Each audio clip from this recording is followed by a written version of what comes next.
Mugamba mutya mwenna abali ku channel yaffe eyitibwa Kyayiti YouTube channel yaffe kyembasa mugende maaso nagyegattako kigenda kuba kirungi nnyo n'ekirala likinga video. Kati olunaku olwaleero njagadde mbalage muleko ono wadde mutaddeyo nnyo ku channel yaffe eno Kyayiti naye waliwo abambuuza munsindikira nnyo ebifaananyi bya muleke nga mumbuuza nti y'ono mugamba nti mulaba wanjawulo gwembalaga wanjawulo ku mmwe gwe mulina.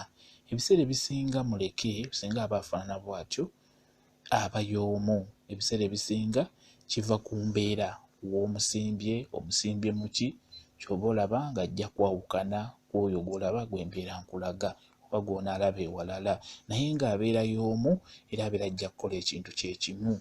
Muleke bw'omusimba ku ttaka kati nga bw'olaba oyo lowooza omulaba nti oyo anyirira bulungi, akakoola kalaga bulungi nti kagazi bulungi, ate oli gwe nsoose okulaga abadde alaga nti tanyirira, talabika bulungi olw'ensonga nti ono ali mu ttaka wansi ate oli ali mu kasuwa. Kati muleke gw'ogenda okusimba mu nsuwa oba mu kikebe tasobola kufaanagana n'oyo gw'osimbye mu ttaka. Kuba mu ttaka abeera wagimu, aba afuna bulungi ekiriisa ky'oba olaba ng'ajja kubeera n'ebikoola ebigazi ate ng'alabika bulungi. Naye aba y'omu, muleke okumulaba nti ayawukana ku mulala, olina mulabira ku zikkala nga bw'ogenda okulaba oyo. Kati omulaba oyo famire y'emu n'oli gwe tulabye naye ono ayawukanira ku kkala oba tugiyite enfaanana.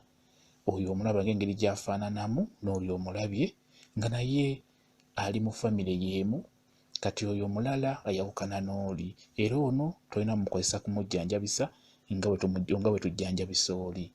Kitegedde bulungi nnyo.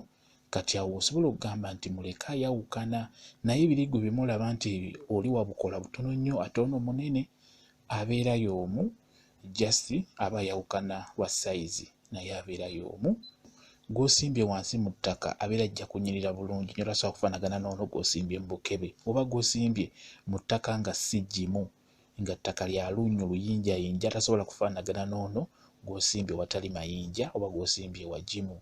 Oyo gw'olina okukozesa oba mutono oba munene oba mutya, oyo gw'olina okukozesa ebintu byonna by'oyagala okukozesa ku nsonga gy'akolako. Kakati kambawe ku ebyo muleke by'ayamba oba by'ajjanjaba oba by'awonya wadde nabiteekayo ebisinga, kambaweeyo nka bisatu.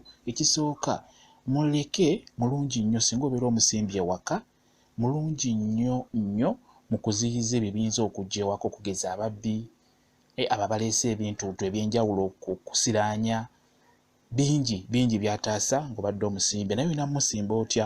Ofuna ekifo w'ogenda omusimba nga bw'olaba nze bwe namusimba bwe batyo. Osobola omusimba ng'awerako n'olondamukko ekikolo kimu, bw'oba okisimba wansi sima ekinnya ofune eggi eryenziriza olyasize mu kinnya ekyo ky'osiimye ky'ogenda okusimbamu muleke. Eggi eryo lyasizeemu wonna lireka nga liramba. Singa linadda ku ngulu oli n'aliggyayo, ekitegeeza ky'oliteekedde wansi kijja kuba kifudde.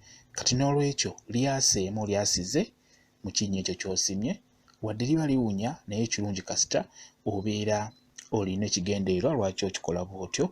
Lyasize mu kinnya ekyo, w'omala olyasizaamu n'ebisosonko osobola obbirekamu n'obisuula mu kinnya, teekamu muleke omusimbemu.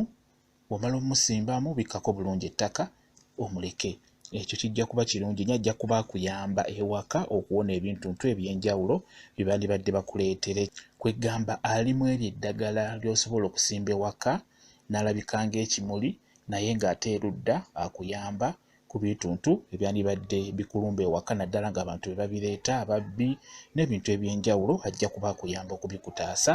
Ekintu ekirala, osobola okukwata obukoola bubiri n'obukutulako ku muleke oyo n'obuzinga bulungi n'obuteeka mu nsawo, naddala ng'olinako gy'oyagala okugenda, tugeze budde bwa kiro, oyagala kutambulako, osobola okukwata obukoola bubiri obwo n'obuzinga bulungi n'obuteeka mu nsawo yo ey'empale n'otambula n'ogenda. Naawe okugeza ova Masaka ojja Kampala oba ova Kampala odda Masaka ku lugendo ng'olwo, osobola okufuna obukoola bubiri n'obuzinga bulungi n'obuteeka mu nsawo y'omukyala, obuteeka mu nsawo y'obbaaga. Omwami osobola obuteeka mu nsawo ye ey'empale, ogenda kutambula bulungi nnyo olugendo olwo muleke ajja kuba akuwerekera bulungi nnyo ku nsonga eyo. Muleke awerekera bulungi nnyo abantu abatambula obudde obw'ekiro oba olugendo. Mulungi nnyo mu kwerekera, obeera ojja kutuuka bulungi nnyo. Muleke abeera ajja kutaasa ebintu eby'enjawulo. Ekintu ekirala muleke kyayamba kyensobola okukubuulira ekyokusatu, muleke buli w'ofumba eddagala, naddala eddagala ery'obulwadde obwo obw'amaanyi okugeza musujja, kati nga buno obulwadde obuliwo, endwadde ezo ez'amaanyi, osaanidde mu ddagala eryo ly'ofumba era oteekemu obukola bubiri. Muleke ajja kuba akuyamba kwezo endwadde ez'amaanyi w'onaaba omufumbidde mu ddagala eryo ly'ofumba. Ne muleke teekamu obukola bubiri, ajja kuba akuyamba bulungi nnyo kwezo endwadde ez'amaanyi. Ebyo nsobodde bbawaako ebyo, naye nga muleke akola ajjanjaba ebintu eby'enjawulo ebiwerako. Abeera owa jimu tasobola kufaanagana n'ono ali ewakapa oba ali ewali oluyinja, aba tasobola kufaanagana, naye nga yenna akola kye kimu okuggyako oli owa kkala gw'embalaze, oyo ye muleke, oyo ye mulala. Yayawukana ku ono ku nsonga y'omukozesa, naye oyo ye oba omulina kozesa bukozesa, ekyo ky'oyagala omukozesa kye bakulagiridde. Bwe kityo bwe kiri. Mwebale nnyo okubeera ku channel yaffe eyitibwa Kyayiti YouTube channel yaffe. Kye mbasaba mugende mu maaso n'ogyegattako, kigenda kuba kirungi nnyo. Mbagala nnyo mubeere bulungi, mweraba.